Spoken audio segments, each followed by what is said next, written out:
The French have a phrase, joie de vivre, the joy of living. At Alliance Francaise in Washington, D.C., that spirit is right here in your city. Language classes, cultural events, a community that makes French feel like home. And this summer, kids can dive into French immersion camps with weekly themes and field trips. And when you become a member, you save on all of it. Classes, camps, and events all year long. So discover your joie de vivre at francedc.org. That's francedc.org.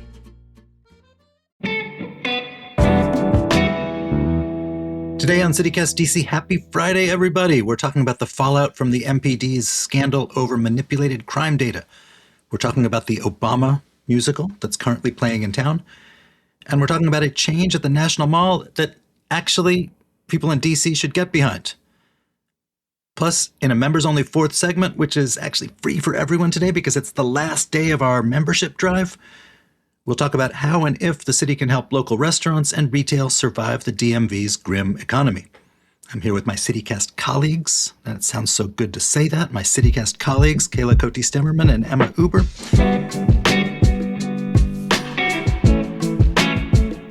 Today is Friday, May 8th. I'm Michael Schaefer. Here's what DC's talking about.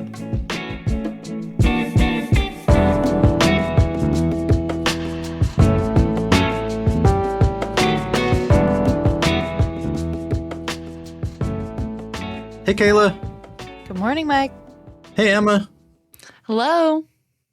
Okay, this came up on Slack recently, and it was a good question. I wanted to ask it. What is the most neighborly thing you've experienced in DC lately? Okay, I actually have a really good one for this. It was raining the other day. I was walking. I had no rain gear. And I ducked into an apartment lobby to wait it out. And the man behind the desk offered me an umbrella. And he said, just bring it back when you're done with whatever you're doing.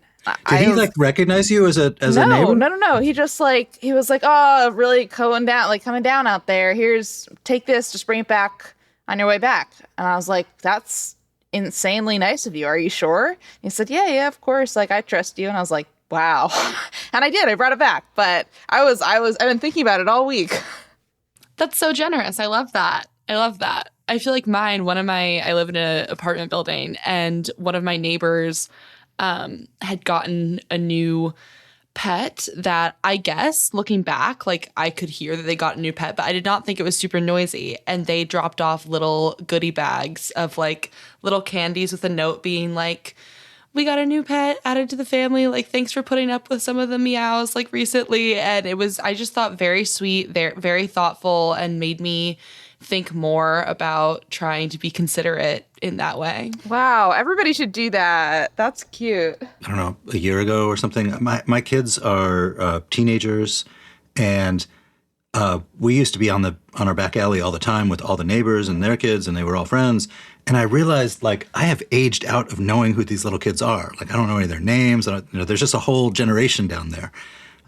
But there is one of the moms who I see in the morning just walking around the neighborhood with a dog poop bag, picking up garbage.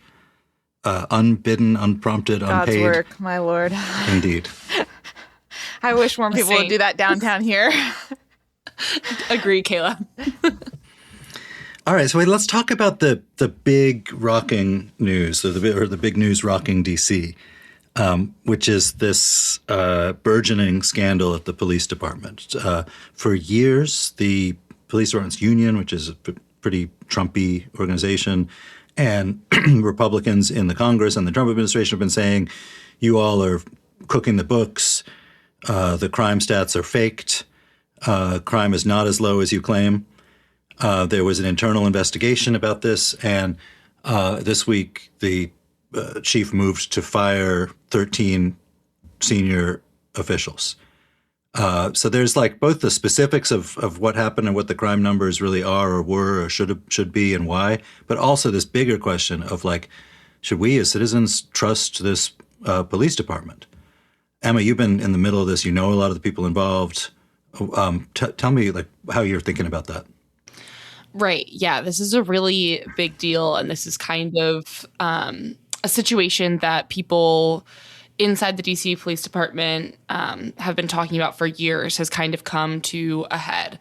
I think that there's been a lot of mistrust in DC crime stats. And so I want to be clear, like, we don't exactly know what this manipulation or alleged manipulation looked like thus far, but both the DC police chief or the interim DC police chief, Jeffrey Carroll, and crime stats experts have told me that while the crime stats might not be 100% trustworthy, it is still extremely likely that crime is still down in DC. For instance, homicides are down like upwards of 40% compared to last year, and last year was down a large percentage compared to the year before.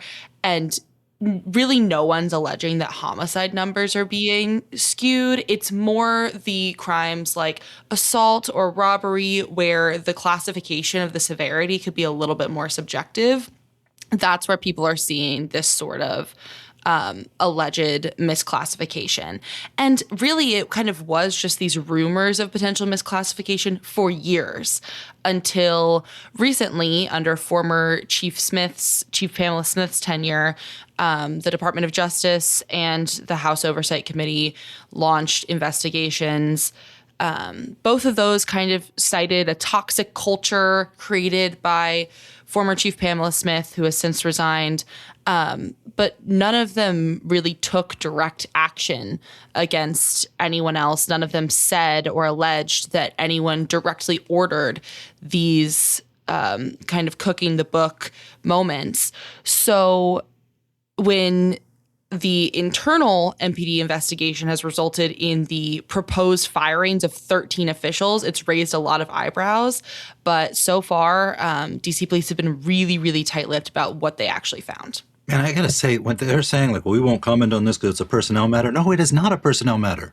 Like, no one cares about, like, Captain Joe Blow. They care about whether the department is trustworthy, whether you can believe their numbers, because at a certain point, you know, police have authority to have guns and walk around and use extreme force, and they have to be credible. I get that there are, like, rules protecting people on the job, whether they work at CityCast or whether they work in the police department, but that's what seems to me the like emergency here, and that maximum transparency is probably the best thing. Right. It's a crisis of trust in policing in DC, and it's also a home rule issue. Like, on one hand, people are wondering, like, the mayor and the police department and all these organizations have been trumpeting these dropping crime numbers for the past 3 years. Can we trust those numbers? And also, you know, this only gives the Trump administration more leeway to continue interfering in DC police. Like, they have really championed this idea that crime may not actually be as down as DC police are saying, because it gives them more credibility to their claims that there's like a crime emergency in the district, even though crime rates are down. Have you heard anything, Emma, about like whether or not the Trump administration is looking to use this as an excuse to come in and take over the police department in a way that they haven't before?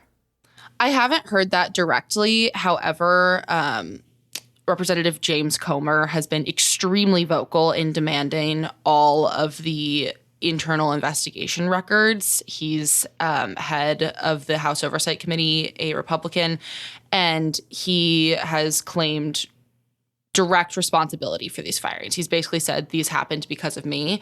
And a lot of the discourse online, whether it be from James Comer or Katie Miller, or like other kind of Republican figureheads, is that this is proof that when people were mad that Trump was taking over DC police, they didn't actually know what they were talking about because crime wasn't actually down. Well, that's not exactly what Chief Carroll's saying, but that's the Republican rhetoric around it right now.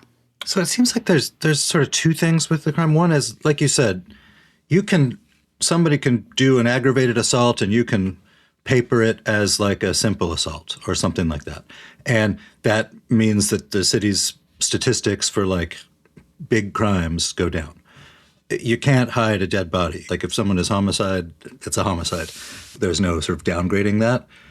The other piece of it is, you know, nobody has yet gotten to what's a really important thing for me, which is the motivation. The claims from the Republicans seem to be that this was an intentional political conspiracy to, get the administration off their back or make D.C. look safe. I think, anyone who's worked in any kind of organization knows that, there's a lot of reasons that people might be tempted to be dishonest about something. And the biggest one is it gets the boss off your back, or if you paper something as a less extreme crime, that means less work for you. And that there's just sort of a more base human motivation of laziness or not being in trouble with your bosses or whatever that has nothing to do with any big political conspiracy.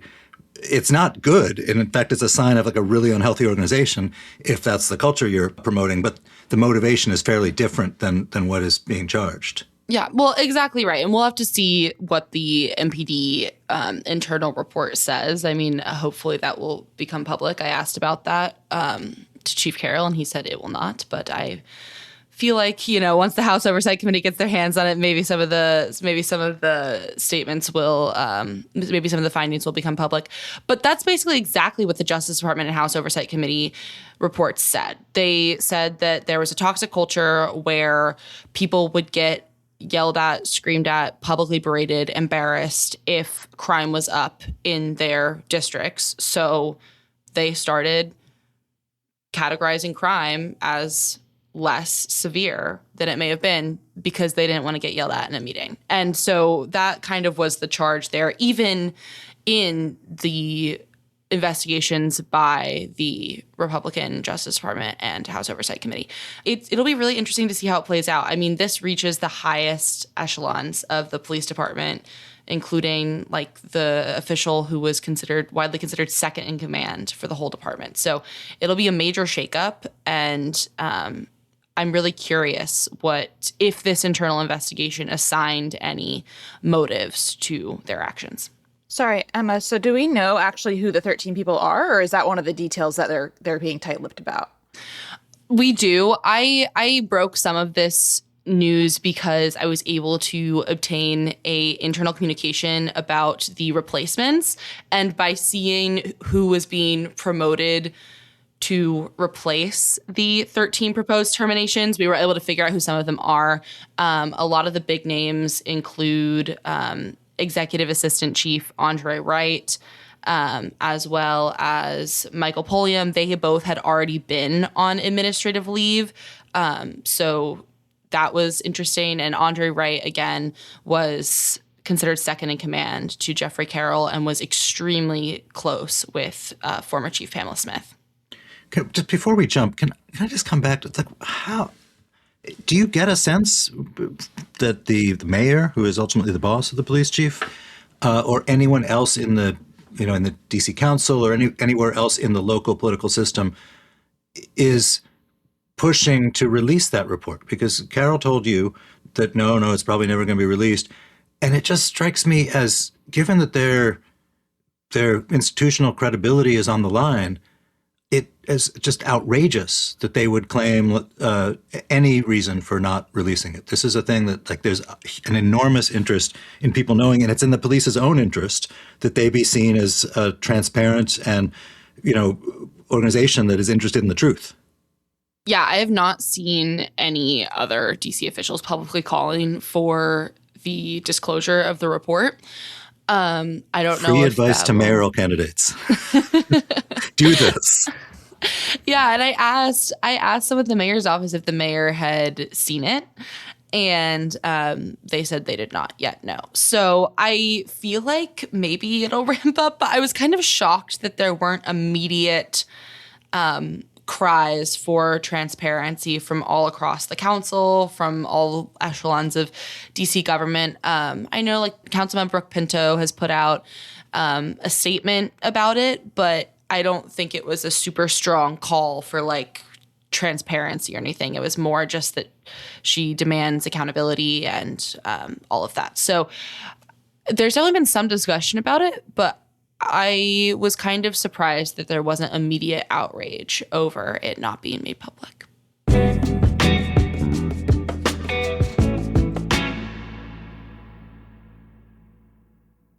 If you're you're not using Today Ticks to plan your next night out, what are you waiting for?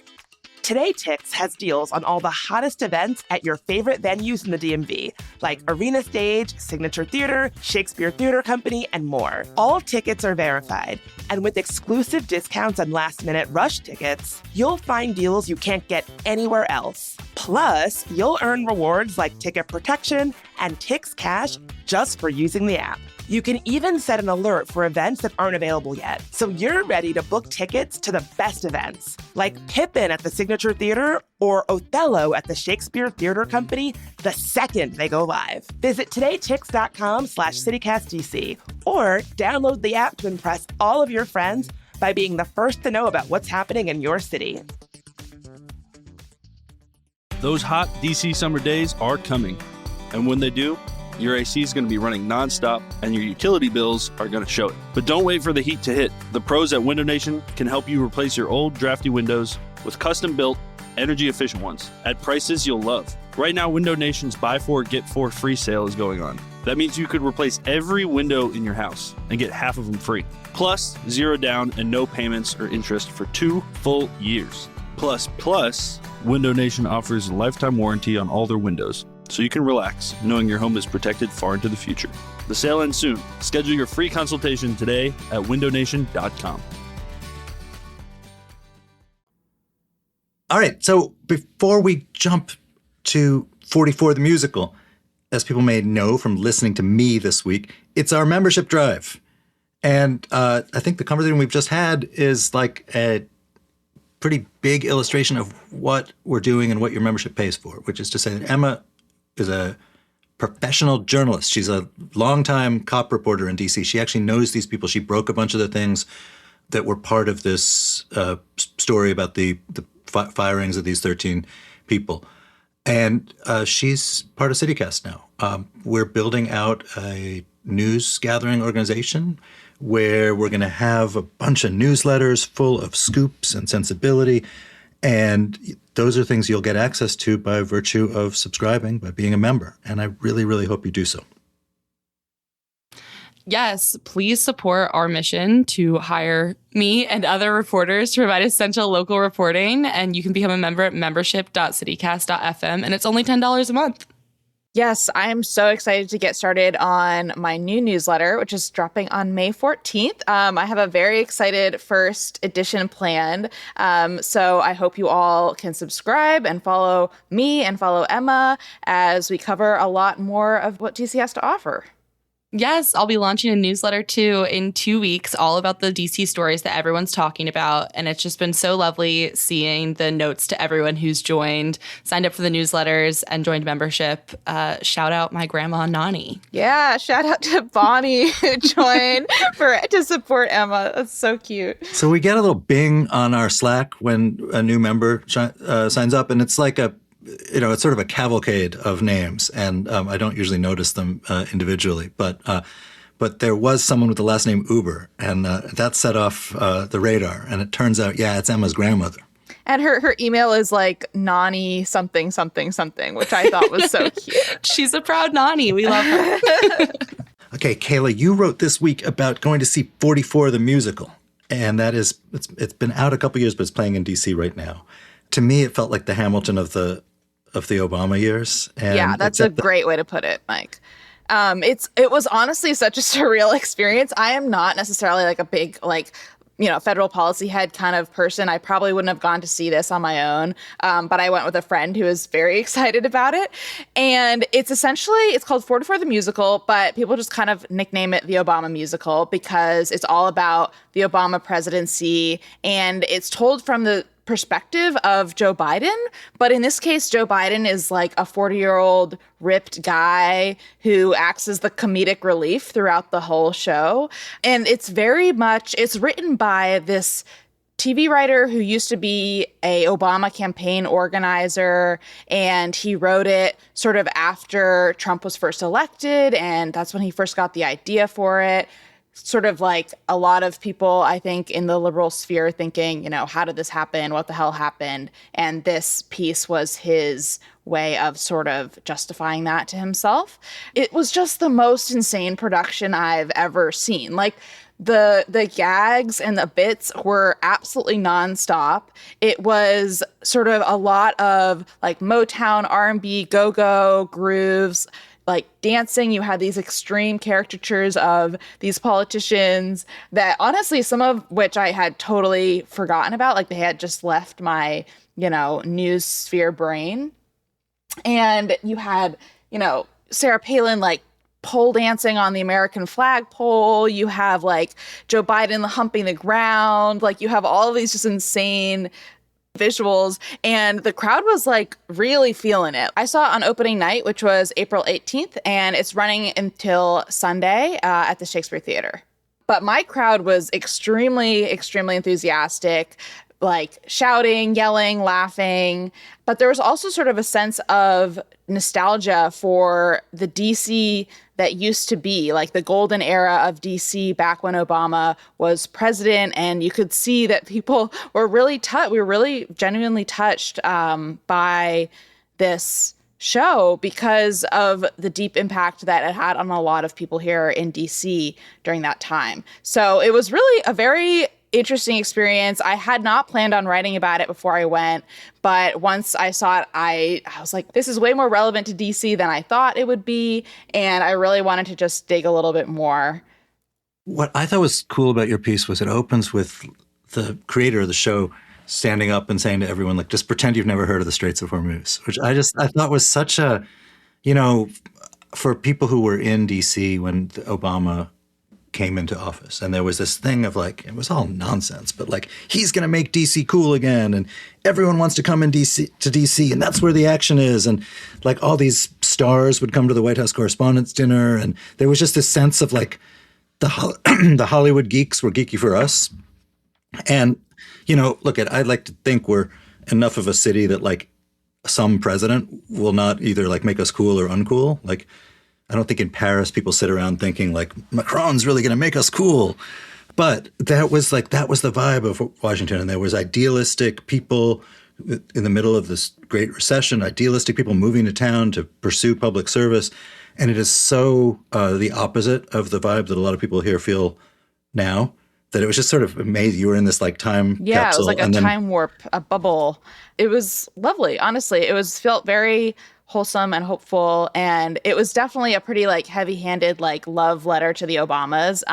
There wasn't a huge amount of criticism in there, but it was still a look back, I think, at a very different time for DC. But I gotta ask, like one knock on the Obama presidency and the Obama years is that the kind of like cluelessness of the kind of people who come to Washington about the rest of the country, about the struggles of the rest of the country, the mood of the rest of the country, is one of the things that is responsible for what happened after Obama. If I was writing a play about those years, I might have it, be like the prequels of Star Wars, where it's like, this is going to end in a place where these guys are not happy. Is there any hint of that in the show? I think so. The director brings in like a few minor characters that are like sort of labeled as like voters who voted for Obama, the first time and whatever, are sort of on the line going back and forth. And I think it is represented a little bit. It's definitely mostly focused on like what happens in the Oval Office itself, and what happens, like the battle between different factions within the sort of on the Hill, essentially. So while that is represented, I think it would have been stronger had it been a little bit more present. Kayla, what was your personal highlight of the show? Okay, I loved Sarah Palin's character. I keep talking about it. I think she was absolutely so funny. It's also, I think, hilarious because when I talked to the director, he said that only one person from the show had ever reached out to him about them being represented in the show, and that person is Sarah Palin. And I thought when he said that, I was like, oh my God, no. She's like, that's so embarrassing. Like, I bet they're like, she's suing them, like, because her representation is insane. But she loved it. She absolutely loved what she saw of herself in it. And basically the director said, I think it's because she sees herself and she's like super hot and dancing in a bra, and she loved that. And hilarious. that was so funny. I mean, who among us? Yeah, I was like, you know what? You're so right. Like that is pretty good representation.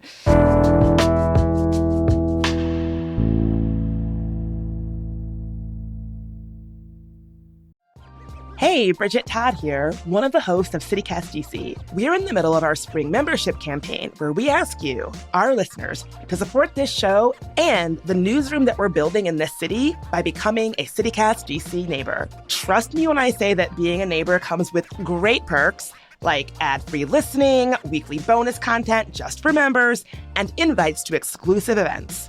So all that stuff is great, but even more than that, member support is the financial fuel that we need to keep showing up for our city. And here's a little taste of why your actual neighbors support this show. Matt H. says, reliable local journalism is essential for developing community and holding people in power accountable.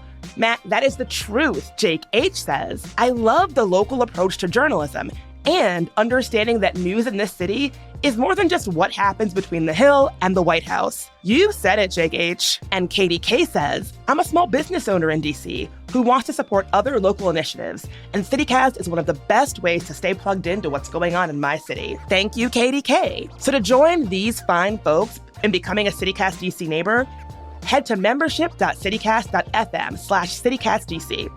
It's only $10 a month or $100 for the year. And if you join this week, you get a super cute tote. I have it. I love it. I can confirm it is a great tote. That's membership.citycast.fm/CityCastDC. Thanks so much. We deeply appreciate y'all. So everyone in DC, as you know, is mad about the mall. The Trump administration is painting the reflecting pool so that it will shimmer an American flag blue, but it may not actually really reflect much anymore. The potential destruction of East Potomac Park, where there's right now a public golf course and bikes and old men fishing and, pleasant urban life, but they could all be kicked out in the name of a world-class golf course. A bunch of the other Trump proposals, like the Arc de Trump.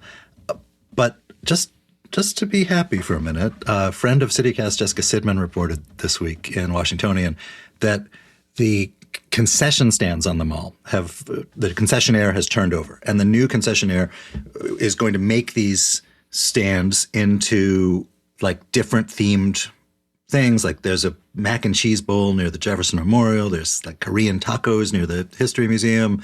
And I think this is an enormous change. Now, granted, Washington has lots and lots of cool food everywhere, but the mall, as a child of DC, was always kind of a drag, right? Like you'd have to go down there when some relatives were in town, and there's not much shade, and you'd walk in the heat, and then there was no sense of like, let's make this like pleasant for the people. It was like you have to go and like take in the solemnity of this place, and things like upgrading the concessions.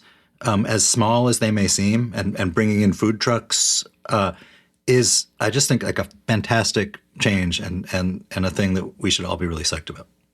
I'm really excited. The current food trucks have never looked very appetizing to me. And just reading through some of the new offerings, I'm really pumped, especially like being on a hot day, like being able to get an acai bowl. Sounds quite nice. Yeah, that's an insane upgrade from a hot dog. Although they will still have all the classic things as well.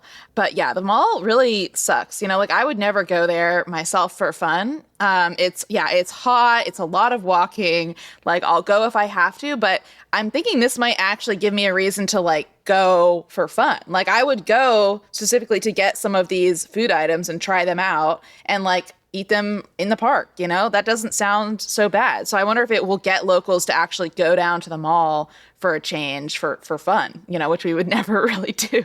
Guys, this is a lot of heavy mall hate. I play pickup volleyball at the mall, and I think it's really fun. Sorry, Emma. Where exactly is your pickup volleyball court? Henry Bacon Field. Is that in the realm that will be turned into the sculpture garden?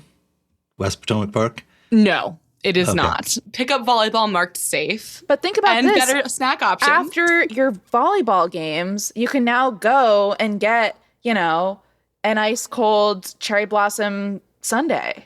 No, you know? I'm pro this, but I'm just saying yeah. that I also live here and I sometimes go to the mall. I'm just saying it makes a good thing better, you know? It does. It does. Well, you just said the mall sucked. What are you talking about? From her perspective, Oh, I for me, see. it's making it a fine thing.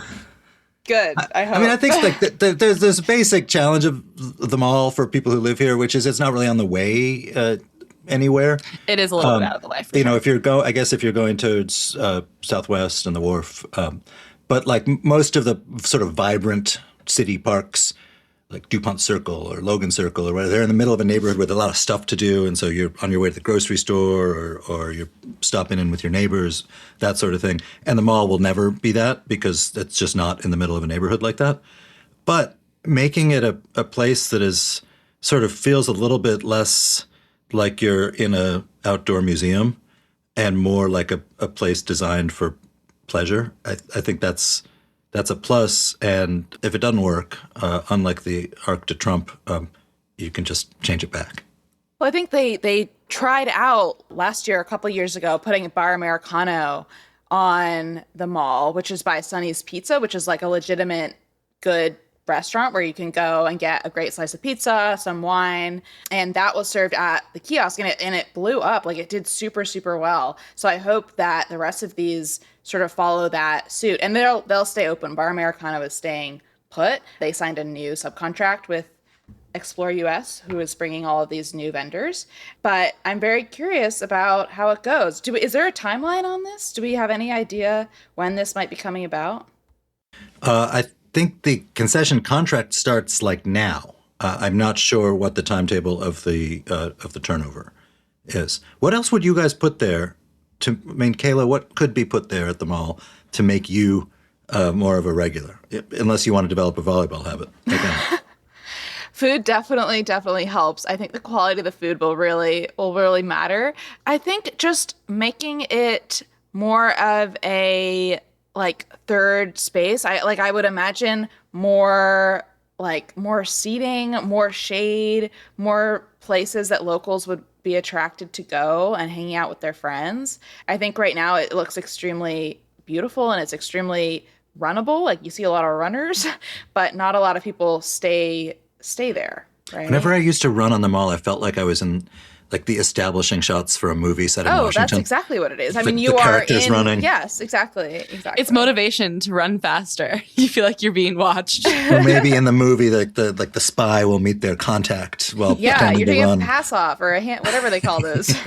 Dead drunk. I ditto on the shade. I think shade is a huge thing. As someone that, like, just last night, me and my friends went and like just met up for kind of an impromptu picnic in DuPont Circle, but it was so nice because there's a million places where you can grab food. There's so much shade. There's always a good iced coffee, fun beverage nearby. And so I feel like a fun beverage and shade is the key. I have experienced this so many times. Being on the mall, there's not a single good coffee shop within walking distance.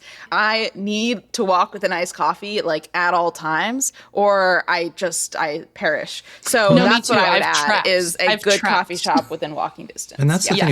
If you think of who runs the National Mall, it's the National Park Service. And in their culture, I think, the highest and best stuff is like Yosemite, Yellowstone. It's places where it's not about like coffee shops. And in fact, where people carrying cups of coffee represent a danger because they might throw them out in the wrong way. And that sort of get off the grass kind of attitude is really at odds with what you need for like a successful urban park, which is a place with a lot of uses where people are going to maybe tear up some grass while playing volleyball, or lounge with drinks or whatever. And that's why it would be better if DC controlled more of its park space than the National Park Service.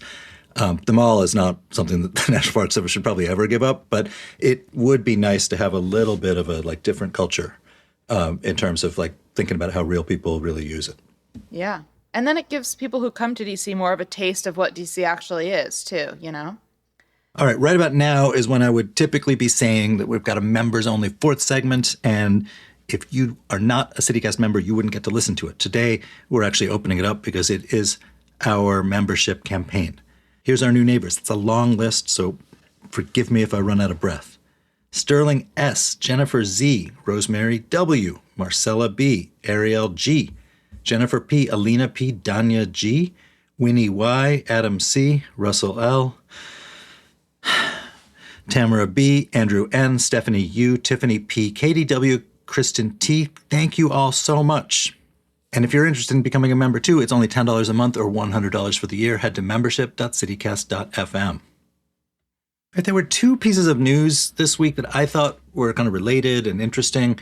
One was about, in Mount Pleasant, an effort to restore some streeteries. Streeteries has been like a subject of great controversy where they chew up parking and reduce the number of travel lanes and roads, but restaurants increasingly see them as an essential thing, and a lot of residents like being able to sit outside.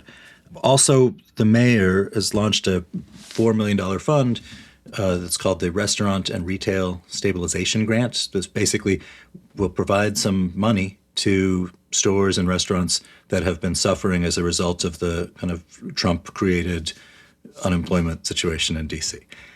To me, both of them together speak to how much restaurants, which used to be, everyone likes restaurants, but they didn't used to be thought of as sort of a bellwether of the city's cultural and economic health. And I think, our culture has shifted in a much more foodie direction, and they really are now. Yeah, I think this has been great to see. I consider both of these good news. I personally, on the streetery front, especially as the weather gets warmer, I'm a big streetery fan. And one stat that stood out to me from the Washingtonian article was that out of the over 140 streeteries that existed in DC at the end of 2025, just 83 have applied for permits under the city's new program. And so we're going to see a significant reduction, which also means, selfishly for me, longer wait times because restaurants have less seating and, less of being able to be outside and soak up the sun. And so I'm really excited about the prospect of some amazing restaurants like La Tejana, love their breakfast burritos, banding together to kind of preserve that outdoor eating experience. That number is actually somewhat surprising to me. It's more than I thought would have applied. I think I live in Adams Morgan, and what was once probably we had probably, 10 or so streeteries. There's none now, absolutely none. And just walking around the city, I feel like most of my favorite streeteries have been shut down. So I'm glad that 83 have applied. It's actually more than I expected. So how are these? Wait, can I push back on both of you guys on this? So the change in DC's policy has been, it's not that they've banned streeteries, it's that they have begun charging streeteries a lot more. If you're going to take up a piece of the street and inconvenience drivers or parkers or whatever, you are going to pay more for it. And the response has often been, well, wait a minute, we're really struggling. The reason streeteries were created in the first place was because people couldn't be inside during COVID, but now we need those tables. But then I hear Emma say, well, this is going to reduce wait times. So it suggests to me that actually a lot of people still want to go to these places and that maybe they're not so struggling. Can you square that circle?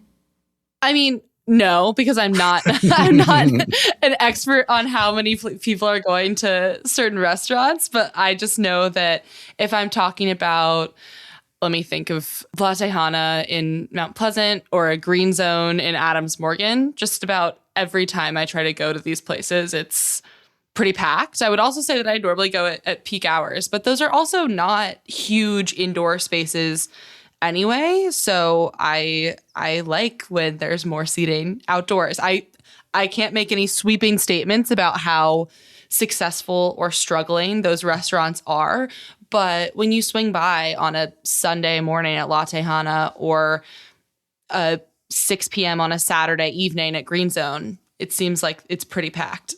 Yeah, I don't think I've ever sat inside at Green Zone, now that I think about it.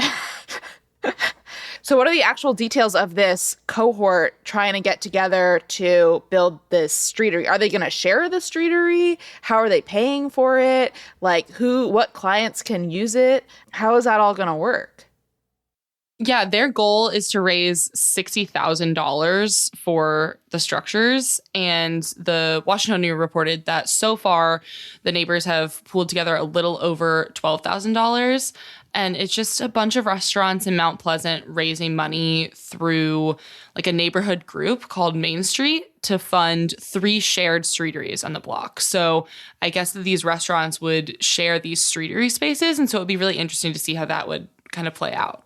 Now, if I'm like a store there, though, right, I might be thinking, or if I'm a restaurant that doesn't share those streeteries, I might be thinking like, Mount Pleasant's a pretty hard place to park as it is, that even the rather small number of parking spaces that get chewed up by these, they maybe create a sense at least that you can drive over here and park and then go to my store or go to my other restaurant. And I might not be feeling so good about the streetery. Do you have a sense of like, I don't know how we ought to balance that?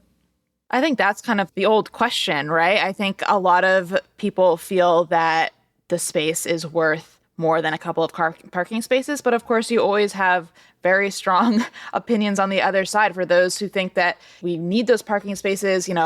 They bring in business for our restaurants, for our stores. They help people get around, people who might not be able to otherwise go.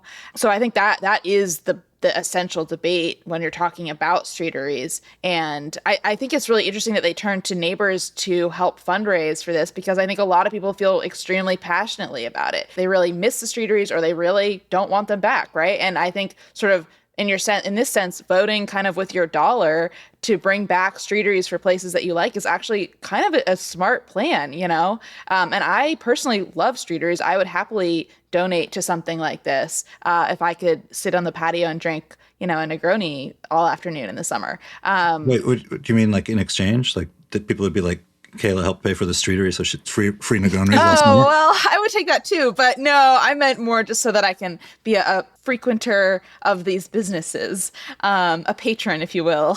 Can I ask like a big picture question of you guys? The assumption in the mayor's making a grant program for retail and restaurants is that this industry is suffering. And that would stand to reason. The city has lost an enormous number of jobs. It's been, on my block, there was a lot of people lost their jobs. I'm sure yours too. But in your life of going out and eating and shopping and being sort of young people with disposable income in our city, have any of the places that you frequent themselves like closed or been affected or in ways that you can perceive? Yeah, but I think it's hard to say whether that's just the natural flux of restaurants in any city. It's a hard business, or if that's a direct result of things like, of policies that are coming out of, DC Council, out of the mayor's office, things like this streeteries issue. So it's always impossible to say, but obviously it's a industry with really thin margins that can be really difficult, and sometimes these little things can really tip the scales.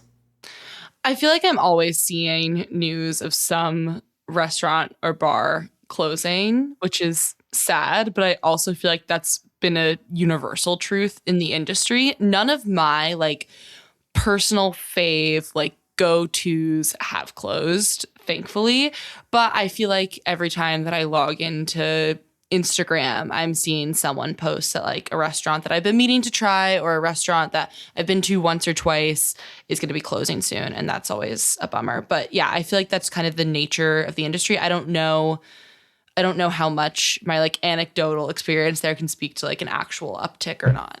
You associate recessions, and we're in, on the paper at least, we're in a pretty severe city or regional recession with a lot of stuff closing and not being replaced, just empty storefronts.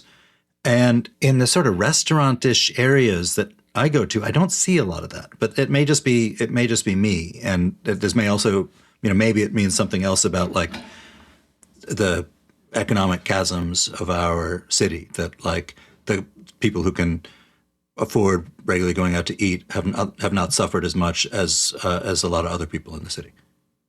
Yeah, I think there's probably some truth to that, maybe. All right, well, I guess we will see what happens there, Kayla. Please keep us posted. Your newsletter, which is going to be about food and drink and culture and things to do in Washington, drops next week. And that's exactly where people will be able to find out. Yes. Thank you, Mike. It was a pleasure. And I'll see you soon. Yep. See you, Mike. Right on. All right, that's all for today here on CityCast DC. Our production team this week was Annie Reese, Julia Karen, Ash Durbin, and Laura Tsutsui. Our newsletter writers are Emma Uber, Kayla Cote-Zimmerman, and me, Michael Schaefer. And our hosts are Bridget Todd and me again. Music is by Alex Roldan, with additional music from Todd Mellower, Rosedale, Blue Lou, and Philip Ayers from Triple Scoop Music via Getty Images. If you enjoyed the show, why not write your own Obama-esque musical about it? I will go watch. We'll be back Monday morning with more news from around the city. Bye.